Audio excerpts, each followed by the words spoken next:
اور غلام کو گھوڑے پہ بٹھایا ہے اور گھوڑے کی لگام پکڑی ہے تو یوں پیچھے رکھی ہوئی ہے، اور حضرت سیدنا فاروق اعظم رضی اللہ تعالیٰ عنہ آ رہے ہیں۔ غلام کہنے لگا حضور لوگ دیکھ رہے ہیں، مہربانی کریں بیٹھ جائیں۔ فرمانے لگے نہیں باری تیری ہے، تو ہی بیٹھے گا۔ اس نے کہا حضور نہیں وہ تو ٹھیک ہے، کوئی باری فرض تو نہیں نہ ہو گئی، آپ مہربانی کریں آپ آ جائیں، ذرا لوگ آ رہے ہیں۔ فرمایا تمہیں کہا نا، غلام کہتا میں نے تیسری دفعہ کہا تو حضرت عمر نے جلال سے دیکھا، اور جناب عمر کا جلال تو زمین کانپنے لگ جاتی تھی۔ کہتے ہیں کہا حضور آپ آ جائیں، تو کہتے ہیں تجھے کہا ہے نا چپ کر کے بیٹھا رہے، کہتے ہیں میں گھوڑے پہ ہی کانپنے لگا۔ غلام اب حضرت سعد بن ابی وقاص کہتے ہیں سورج غروب ہو رہا تھا، شعائیں پانی میں پڑ رہی تھی، حضرت عمر پانی سے میں نے غور سے دیکھا تو دوڑا گیا، جا کے نا بچے نہیں مشورہ دیتے ابا جی کو، ابا جی انج نہیں کریدا دور بدل گیا جے، کہتے میں دوڑا گیا اور جا کر کے حضرت سیدنا عمر فاروق کو کہا حضور مہربانی کریں، ٹھیک ہے آپ کی درویشی سے کون آگاہ نہیں، وزیر کھڑے ہیں، سفیر کھڑے ہیں، بڑے بڑے عمرا بڑے بڑے ملکوں کے حکمران ہیں، آپ مہربانی کریں یہ تم ذرا نیچا کریں اور جوتا پہن لیں، اگر خراب ہو گیا تو اللہ نیا بھی دے دے گا، اور مہربانی کریں ذرا غلام کو کہیں نیچے آ جائے۔ حضرت عمر کہنے لگے تمہیں کیا تکلیف ہے؟ کہا حضرت جی وہ وزیر مشیر کھڑے ہیں، یہودی ہیں، عیسائی ہیں، نجرانی ہیں، وہ بڑے بڑے مذاہب کے اور بڑے بڑے ملکوں کے ہیں، آپ کا بڑا نام سنا ہے۔ حضرت سیدنا سعد بن ابی وقاص فرماتے ہیں میرے ساتھ اتنا ترش رویہ حضرت عمر کا پہلے کبھی نہیں ہوا، کہتے ہیں ماتھے پہ شکن آیا اور کہنے لگے تجھے تیری مار ہوئے، ان 4 لوگوں کے لیے میں اپنے نبی کا طریقہ چھوڑ دوں، ان 4 دنیا داروں کے لیے نبی پاک کا طریقہ چھوڑ دوں؟ فرمانے لگے سر سے پگڑی اتاری حضرت عمر نے جلال میں، فرمانے لگے میرے سر پہ جو بال ہے نا یہ مجھے کسی دنیا دار نے نہیں دیے، یہ ساری عزتیں مجھے آمنہ کے لال نے عطا فرمائی ہے، اور میں ان محبوب کا طریقہ ان 4 لوگوں کی خاطر چھوڑ دوں؟ فرمایا قرآن کہتا ہے ان اللہ یامر بالعدل والاحسان، جب میں نے خود عدل کا تقاضا یہ رکھا ہے کہ کبھی وہ بیٹھے گا کبھی میں بیٹھوں گا، باری اس کی ہے تو میں کیسے بیٹھ جاؤں؟ حضرت سعد بن ابی وقاص فرماتے ہیں اسی درویشی میں سلام اس پر کہ جس نے بادشاہی میں فقیری کی، کہتے ہیں اسی درویشی میں حضرت عمر پہنچے تو جو پہلے ڈرا کرتے تھے جب حضرت عمر آئے تو انہیں کامتے بھی دیکھا، روب اور بڑھ گیا، ان کے دلوں کے اندر حضرت عمر کا دبدبا اور بڑھ گیا، اور میرے کانوں میں کہنے لگے سعد پہلے سنا تھا لیکن دنیا سچی کہتی ہے جو حال محمد اور محمد کے غلاموں کا ہے صلی اللہ علیہ، وہ دنیا میں دوسرا کوئی حاصل کر سکتا؟ آج ہمارے پروٹوکول، ہمارے دبدبے، ہماری انا پرستیاں، ہمارے دعوے، ہمارے طریقے،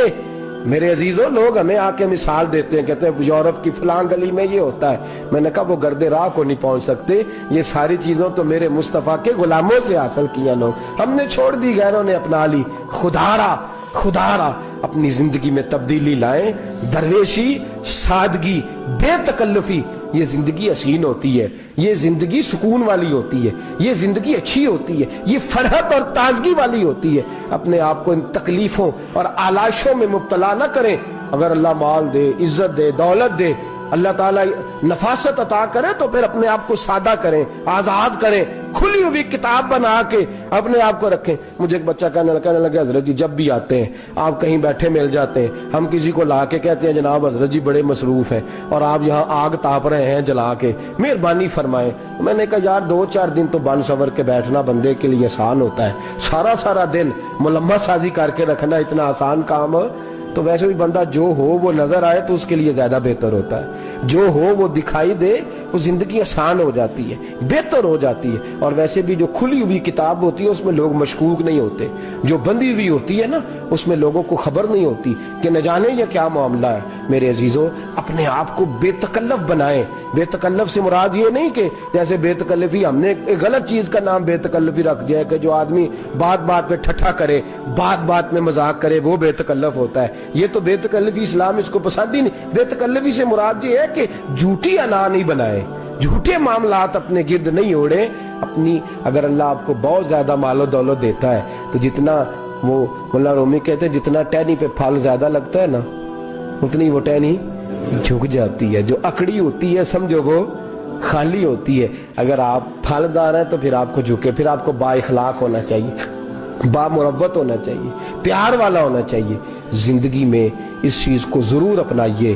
بڑے لوگ وہی ہوتے ہیں جن کا کردار بڑا ہوتا ہے، بڑے وہی ہوتے ہیں جن کی بات بڑی ہوتی ہے، کوئی باتوں سے اور پروٹوکول سے کبھی بڑا نہیں ہوتا، ہمیشہ مدحت خیر الانام میں گزرے، دعا ہے یہ عمر درود و سلام میں گزرے، آخر دعویٰ الحمدللہ۔